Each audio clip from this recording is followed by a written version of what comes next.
안녕하세요, 양교수입니다. 오션의 대한강통신 볼 때인데 금일 특정 구간에서 지키는 움직임 다시 한번 16%대 장대 항공의 움직임이 나타나면서 마감했죠. 아무래도 최근에 상승이 제한된 음정에서 변동성을 만들고 있다 보니까 재료 소멸로서 끝난 거 아닌가에 대한 추가 급락할 수 있다는 우려감에 어떻게 대응을 해야 될지 막막해 하신 분들 너무나도 많으셨는데, 우리가 막연하게 불안하다라고 해서 손 놓고 있을 때 또는 매도 고민할 때는 아니라고 말씀을 드렸단 말이에요. 21선을 이탈하는 이 시점에서만큼은 매도가 아니라 오히려 매수의 기회로서 체크할 필요가 있다고 말씀을 드렸죠. 최소한 이때 접근하셨던 분들 다시 한번 주가를 끌어올리면서 수익권에서 매도할 수 있는 이 기회 구간에 위치했다. 그러면 지금 시점에서는 다시 한번 단기적으로 어디까지 주가를 끌어올릴 것인가에 대한 부분들과, 그리고 어디에서 우리가 매도 타점을 잡아갈 건지에 대한 이런 부분들을 염두에 두고 대응을 해갈 필요가 있겠죠. 오늘 여러분께 앞으로 우리가 대한강통신을 어떻게 끌고 될지 상세하게 풀어드리는 시간 가져볼 테니까 오늘 역사만큼은 흘려보지 마시고요. 끝까지 보시고 나서 여러분들만의 기준과 원칙과 목표가를 확실하게 설정할 수 있는 그런 시간이 되셨으면 좋겠습니다. 너무나도 중요한 시점 와 있으니까 오늘 준비한 내용 바로 시작해 보도록 할 테니까 눈 크게 뜨고 확인해 주시기 바라겠습니다. 첫째로 제가 21선을 이탈하는 시점에서 매도가 아니라 매수의 관점이다라고 말씀을 드렸던 표면적인 이유가 뭐였습니까? 결국엔 이런 거예요. 대한강통신이 최근에 광통신 관련해서 엔비디아 젠스랑 CEO의 이 발언에 따라서 엄청난 주가 상승을 만들었다고 한다면, 광통신 관련된 이 종목군들의 움직임을 봤을 때 그는 올라가는 이 움직임이 확인되고 있다라고 미리 말씀을 드렸단 말이에요. 보시면 미국 증시 중에 이 광통신 관련된 종목군들의 이 흐름을 보더라도 코이어런트라고 하는 이 종목 어떻게 됐습니까? 하락 변동성이 나타났지만 특정 구간에서 지키는 움직임, 일전에 보셨던 이 저항으로 작용했던 이 구간에서 지켜내고 나서 우상의 움직임을 만들고 있었고요. 그리고 추가적으로 보시면 노키아라고 하는 종목은 오히려 조정 없이 계속해서 올라가는 움직임, 그리고 루멘텀 홀딩스라고 하는 이 종목도 마찬가지로 대한강통신과 흡사한 이런 움직임을 만들고 있었는데 한 차례 눌림을 만들었다가 다시 한번 21선을 돌파하고 나서 신고가 영역까지 올라가는 움직임이 있었단 말이에요. 그리고 추가적으로 코닝이라는 종목도 마찬가지죠. 단기적으로 눌림을 만들었다가 다시 한번 21선을 돌파 시도하고 있는 이런 움직임. 그렇다고 했을 때 결국은 이 관련된 종목군들이 끝난 게 아니라 다시 한번 올라갈 수 있는 이런 움직임을 우리가 예측해 볼 수가 있다는 겁니다. 자, 지금 대한강통신도 마찬가지로 한 차례 신고가를 찍고 나서 눌림을 만들었지만 바닥권에서 다시 한번 물량을 매집하고 나서 주가를 끌어올리는 이런 움직임이 나타나고 있고요. 다만 또 글로벌 광통신 관련된 종목군들이 신고가형에서 움직임을 가져가고 있다고 하더라도 다시 한번 급등 신고가 갑니다.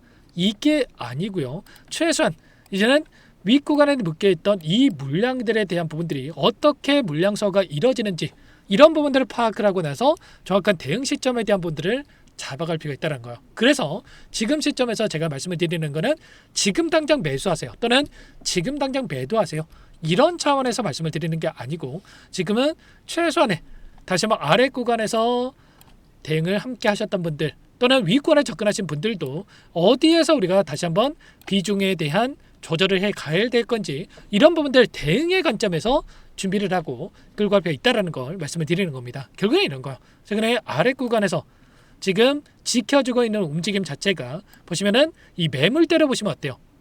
이 구간에 엄청난 물량이 지금 보유하고 끌고 가고 있는 부분들이 확인되고 있단 말이에요. 그러면 이 구간을 벗어나는 시점에서만큼은 이들도 손실권에서 또 움직임을 가져갈 수밖에 없기 때문에 빠르게 되돌림하는 움직임이 나타나고 있었단 말이에요. 그리고 지금 오늘 종가가 어디에 위치했습니까? 바로 이 매물대가 비어있는 이 구간을 돌파하면서 마감을 했단 말이에요. 그렇다고 했을 때 이제는 윗구간에 있던 이 매물대에 대한, 보시면은 여기까지 2만원 이하까지 이렇게 매물대가 또 이렇게 확인이 되실 겁니다. 그러면 이 매물대에 대한 소화가 어떻게 이루어지는지가 너무나도 중요하다고 볼 수가 있겠죠. 근데 이 매물대에 대한 위치가 또 굉장히 중요합니다. 이게 무슨 말이냐? 그전에 투자 경고 종목으로 지정이 되고 또 해제가 되고 그리고 또 재지정될 수 있는 이러한 또 일정과 그리고 그 안에서의 이 기준점에 대한 부분들을 우리가 확인해 볼 수가 있겠는데, 언제 또 이 투자 경고 내용에서 해지가 됐습니까? 27일 날 해지가 됐고요.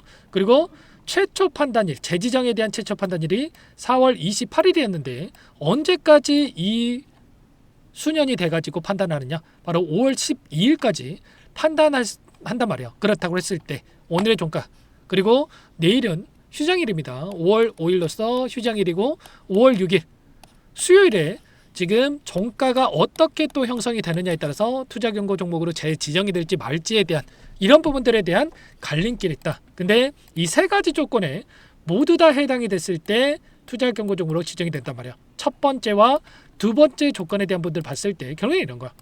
이 시점 이때였죠. 17,770원에 이 종가를 넘어서는 시점에 왔을 때 결론은 이 조건에 해당이 된다. 그리고 또 이때였죠. 27일 종가보다 높을 경우에 해당이 되는데 이 종가가 얼마였습니까? 16,000원대였단 말이에요. 그러면 이때의 종가와 그리고 이때의 종가를 생각해 봤을 때 조금만 상승을 해도 이제는 70원만 올라가도 두 번째와 첫 번째 조건은 해당이 될 수밖에 없단 말이에요. 그래서 우리가 봐야 될 거는 마지막 조건이 굉장히 중요하다. 마지막 조건이 뭡니까? 판단일에 이틀 전의 종가보다도 40% 이상 상승했을 경우 이틀 전의 종가가 얼마입니까? 수요일장에 이 종가라고 한다면 4월 30일에 이 종가 대비해서 보시면 4월 40일이 얼마입니까?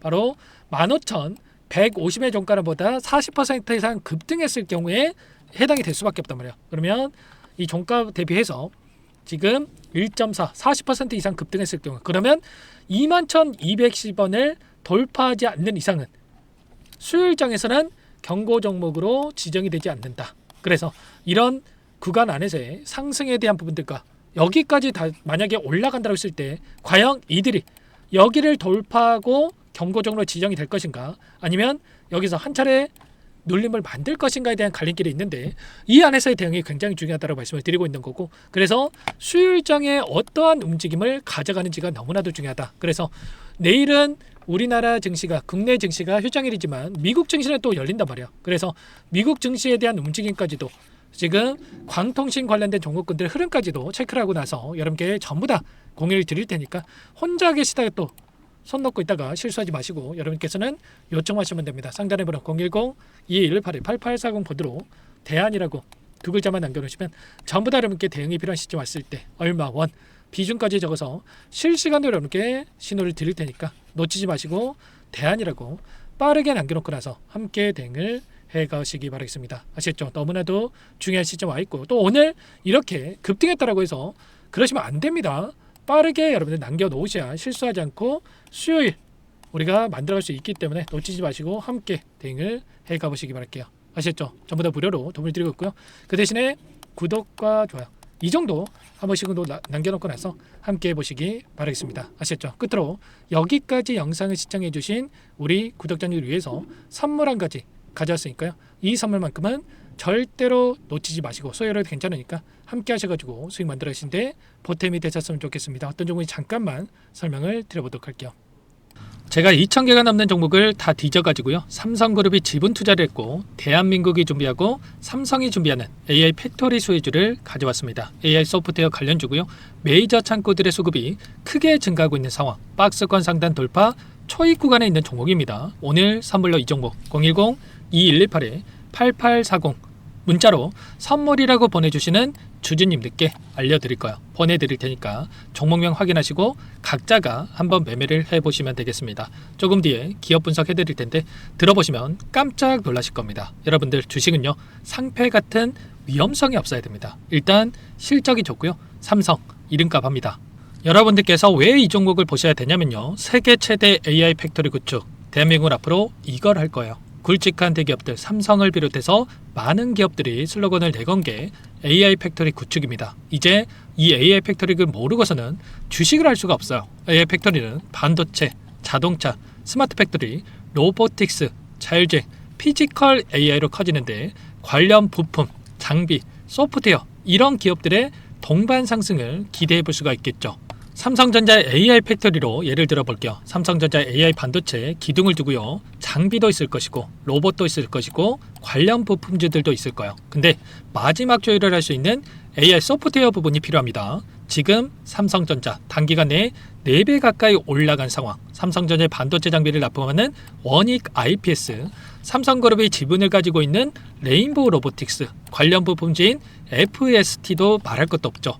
모두가 상승한 상황이에요. 마지막에 AI 소프트웨어 부분이요, 안 올라간 종목군들이 너무나도 많습니다. 앞으로 이제 돈을 벌려면 AI 소프트웨어 부분을 노리시면 되는 거예요.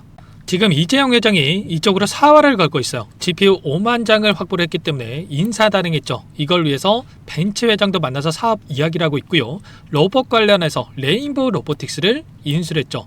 앞으로 5년간은 우리가 싫든 좋든 반도체 섹터를 주목하셔야 됩니다. 지금 현재 이미 슈퍼사이클에 진입이 된 상태죠. 최소 2, 3년간은 반도체 섹터 먹거리가 있어요.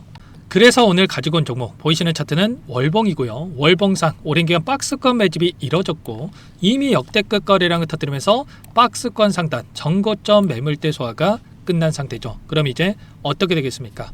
박스권 상단이 지지 구간으로 작용한다고 했을 때 시세가 한번 크게 움직일 가능성이 있겠죠. 그 다음 여러분들 상상에 맡기겠습니다. 저한테 요청하시는 분들, 우리 구독자분들에 한해서 제가 이 종목 공유해 드릴 거예요. 종목 이름뿐만 아니라 엮인 재료가 뭔지, 그리고 우리가 어디에서 매집을 할 건지 정확하게 잡아 드릴 거예요. 우리 구독자님들을 위한 종목이니까 그 대신에 구독과 좋아요 버튼 한 번씩만 눌러주시고요. 상단의 번호 010-2118에 8840 선물이라고 두 글자 남겨놓으시면 제가 확인해서 빠르게 여러분들께 답장을 드려보도록 하겠습니다. 유통비리 25%밖에 안 되는 품절주입니다. 우리도 빠르게 물량을 확보해야 되겠죠. 상단의 번호로 선물 두 글자 남기시고 나서 참여해 보시기 바라겠습니다.